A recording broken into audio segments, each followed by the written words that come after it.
Bonjour mes super apprenants et bienvenue sur Droit pour tous. Avant de commencer, je voudrais bien attirer votre attention que la version écrite de cette vidéo est également disponible sur ma page web Droit pour tous lawforall.blogspot.com. Le lien se trouve dans la description. Bonne visite. La vidéo d'aujourd'hui est consacrée à l'étude des actes de spéculation, qui sont des actes de commerce par nature qui entraînent à leur titulaire la qualité de commerçant lorsqu'ils sont exercés à titre professionnel, c'est-à-dire à titre principal, habituel et onéreux. Mais que signifie spéculation? La spéculation, c'est l'opération financière ou commerciale fondée sur les fluctuations du marché. C'est l'activité qui consiste à tirer profit par anticipation de l'évolution à court, moyen ou long terme du niveau général des prix en vue d'en retirer un bénéfice. L'article 2 du Code de commerce cite un certain nombre d'actes de spéculation. Il s'agit de l'achat, vente ou location des biens quels qu'ils soient. On va étudier ce point dans un grand A. Les opérations de change de banque ou de bourse grand B et les opérations d'assurance grand C. Commençons donc par la première activité de spéculation, l'achat et la vente des biens. Il s'agit de l'achat d'un bien en vue de la revendre. L'intention de revendre est essentielle au moment de l'achat, parce que l'achat pour conserver ne constitue pas un acte de commerce, mais plutôt un acte civil, comme par exemple l'achat de tableaux ou de bijoux qui constituent une épargne personnelle. Même chose si on va acheter un bien pour le consommer. Il s'agit bien d'une activité civile. L'achat d'un bien en vue de le revendre est commercial, même si les bénéfices estimés par l'acheteur ne seraient pas réalisés, c'est-à-dire la revente à perte. L'acte d'achat ou d'échange peut porter soit sur un meuble, soit sur un immeuble. En ce qui concerne les meubles, ils peuvent être des biens corporels, marchandises par exemple, ou des biens incorporels, créances, valeurs mobilières telles que les actions, les obligations, les certificats d'investissement, etc. Quant aux immeubles, il s'agit non seulement des terrains nus, mais également des constructions. Deuxième activité de spéculation est la location des biens. Celui qui met à titre professionnel, dans un esprit de spéculation, des biens meubles, tels que des véhicules, ou immeubles, maisons, appartements, à la disposition de sa clientèle, est un commerçant. L'article 2 du Code de commerce tunisien s'avère beaucoup plus large que l'article correspondant français, article L 110.1 du Code de commerce français. Ce dernier, c'est-à-dire l'article français, ne prévoit comme acte de commerce que les activités des entreprises de location de meubles et non celles des entreprises de location d'immeubles. Juste, il convient de préciser à ce niveau que l'épargnant qui achète un immeuble avec ses économies et qui le donne en location ou qui loue un appartement, appartement, pour avoir un revenu fixe, n'est pas un professionnel et par conséquent n'est pas un commerçant. Sont aussi activités commerciales de spéculation les opérations de change, de banque ou de bourse. Commençons par les opérations de change. Les opérations de change effectuées à titre professionnel sont commerciales. Mais qu'est-ce qu'une opération de change? Il y a opération de change lorsqu'on change une monnaie contre une autre. La monnaie est assimilée à une marchandise, ce qui permet d'acheter ou de revendre une devise contre des dinars. Pour l'activité de change, on distingue le change manuel du change tiré. Le change manuel est l'opération par laquelle une personne, généralement une banque, achète et vend de la monnaie étrangère contre un prix fixé en monnaie nationale. La banque reçoit une monnaie et en remet une autre en échange. Quant au change tiré est l'opération par laquelle une personne, un intermédiaire agréé, achète ou vend des moyens de paiement en monnaie étrangère, tels que les chèques, des lettres de change, des billets à ordre, etc., contre un prix fixé en monnaie nationale. C'est le cas par exemple du touriste qui utilise des chèques de voyage pour effectuer ses achats. Ces chèques sont émis par une banque étrangère et sont payables par l'un quelconque des correspondants nationaux de cette banque étrangère. En deux mots, le change manuel, c'est une monnaie contre une monnaie. Le change tiré, un effet de commerce contre une monnaie. Passons maintenant aux opérations de banque.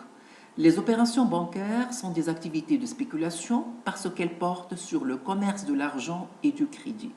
Le banquier est un commerçant qui spécule sur l'argent et le crédit. Mais quelles sont les différentes opérations effectuées par une banque? Les opérations bancaires portent sur la réception des dépôts du public, dépôts de fonds, de l'argent ou de titres, des créances, l'octroi des crédits sous toutes ses formes, deuxième activité. Troisième activité, la mise à disposition des moyens de paiement, tels que les chèques, les virements, etc. L'accomplissement des opérations de conseil ou bien d'ingénierie financière. Peuvent être rattachées aux opérations de banque certaines opérations d'origine américaine, comme le leasing et le factoring. Mais ces deux dernières activités posent un problème de qualification. Pourquoi? Parce que l'article 2, alinéa 2 du Code de commerce n'a pas cité expressément l'activité de leasing ou bien de factoring parmi les actes de commerce par nature. Par conséquent, est-ce que ces deux activités ont une nature civile, vu leur absence de la liste de l'article 2, ou bien elles possèdent une nature commerciale? Qu'est-ce que le leasing? Le leasing ou crédit bail est un contrat de louage, un contrat de location, d'équipements mobiliers et immobiliers, des biens meubles ou immeubles à usage commercial ou industriel, assorti, accompagné d'une promesse de vente que le locataire dispose de la faculté d'invoquer après l'expiration de contrat pour acquérir le bien à sa valeur résiduelle. C'est le cas par exemple de l'industriel qui désire renouveler son outillage mais qui ne veut pas se porter acheteur ni emprunter les fonds nécessaires à l'achat. S'adressera à une entreprise de crédit bail qui achètera pour lui cet outillage et le lui louera pour un temps déterminé. Quelle est donc la nature juridique de l'activité du crédit bail? Le leasing au crédit bail est une opération commerciale, non seulement en tant qu'un acte de location accompli à titre professionnel, mais aussi en tant qu'opération de crédit effectuée dans un but de profit. Mais qu'en est-il du factoring? Le factoring ou affacturage est un contrat par lequel un commerçant ou un industriel transmet ses factures, c'est-à-dire ses créances, à un facteur ou bien facteur, qui est un établissement financier ou une banque en vue de leur recouvrement.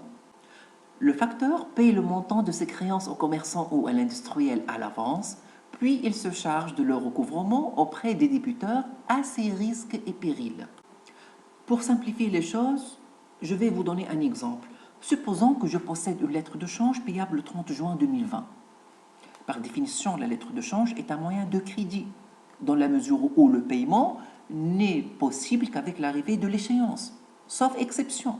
Première exception est l'opération de l'escompte, lorsque je vais céder mon effet de commerce à une banque pour avoir un paiement anticipé. La seconde exception, ou bien la deuxième solution qui va me permettre d'avoir un paiement anticipé, je peux m'adresser à une société de factoring et je vais faire la même opération. Donc vous voyez que l'activité de factoring se rapproche beaucoup de l'activité bancaire. Et c'est pour cette raison que l'unanimité de la doctrine qualifie l'activité de factoring comme une activité commerciale. Les opérations de bourse. L'opération de bourse consiste dans le fait de vendre et d'acheter des valeurs mobilières. On vise par valeurs mobilières les actions, les obligations, les certificats d'investissement, etc.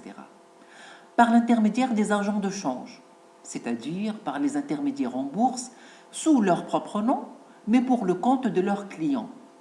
Ils peuvent également agir pour leur propre compte si leur intervention est nécessaire pour équilibrer le marché financier. Les intermédiaires en bourse sont des commerçants. En droit tunisien, ils peuvent être des personnes physiques ou bien morales, mais de nationalité tunisienne. En Tunisie, ce sont surtout les banques qui exercent les fonctions d'agents de change. Juste un petit mot pour les personnes qui effectuent des opérations de bourse par l'entremise des intermédiaires de bourse, avec une certaine répétition. Ces personnes accomplissent des actes de commerce. Grand C, les opérations d'assurance. L'assurance est un contrat par lequel une partie appelée assurée se fait promettre par une autre partie appelée l'assureur, moyennant paiement d'une prime, ou bien d'une cotisation, ou bien d'une prestation, d'être assuré en cas de réalisation d'un sinistre. D'après ces définitions, on peut déduire que le contrat d'assurance est tout d'abord un contrat bilatéral, c'est-à-dire un contrat qui suppose l'existence de deux personnes, qui sont l'assuré d'une part et l'assureur d'autre part. Il est ensuite un contrat synallagmatique, c'est-à-dire on va trouver des obligations réciproques qui incombent sur chacune des deux parties contractantes. L'obligation de l'assuré consiste à verser une somme d'argent pour le compte de l'assureur. Il va verser une prime s'il s'agit d'une compagnie d'assurance ou bien une cotisation s'il s'agit d'une mutuelle. Et cet élément pécuniaire fait du contrat d'assurance un contrat à titre onéreux. Et l'obligation qui incombe sur l'assureur est le fait de réparer le dommage subi par son client, c'est-à-dire par l'assuré. Au terme de l'article 2 du Code de commerce, les opérations d'assurance terrestre, maritime et aérienne sont commerciales si elles sont accomplies à titre professionnel, quelles que soient les modalités. Dans quel cas l'assureur réalise un profit? L'assureur accomplit un acte de spéculation en espérant tirer un bénéfice de la non-réalisation d'un certain nombre de risques ou d'événements aléatoires. Autrement dit, lorsque l'assuré n'assume aucun dommage. En droit tunisien, les entreprises d'assurance doivent obligatoirement avoir la forme de société anonyme, qui est une société commerciale par la forme, ou la forme de société mutuelle. Il convient de signaler que les mutuelles d'assurance n'ont pas un but lucratif. Ce sont des regroupements de personnes qui ont un but social, de prévoyance, d'entraide et de solidarité. La mutualité suppose un regroupement de personnes exposées aux mêmes risques qui acceptent de contribuer en commun au règlement des sinistres qui atteindront certains d'entre eux, comme par exemple les incendies dans le domaine agricole. La question qui se pose à présent est de savoir si l'activité de ces mutuelles est commerciale. La réponse est par la négation. Non, les sociétés d'assurance à forme mutuelle sont en principe des sociétés civiles. Donc voilà, notre leçon d'aujourd'hui s'achève à ce niveau. Je vous renvoie maintenant à ma page web droit pour tous lawforall.blogspot.com parce que sur cette page vous allez trouver des exercices concernant les activités de spéculation avec un corrigé type. Et à la fin de cette série d'exercices, vous allez trouver un sujet sous forme de dissertation juridique, l'activité d'assurance. Pour ce sujet, je vous recommande fortement de chercher la bonne problématique et un noyau de plan composé au moins de deux parties. Vous pouvez laisser vos réponses dans les commentaires et si vous avez des questions ou bien s'il y avait des points dans la vidéo qui n'étaient pas assez clairs, n'hésitez pas à me les notifier. Merci de votre attention et à très bientôt.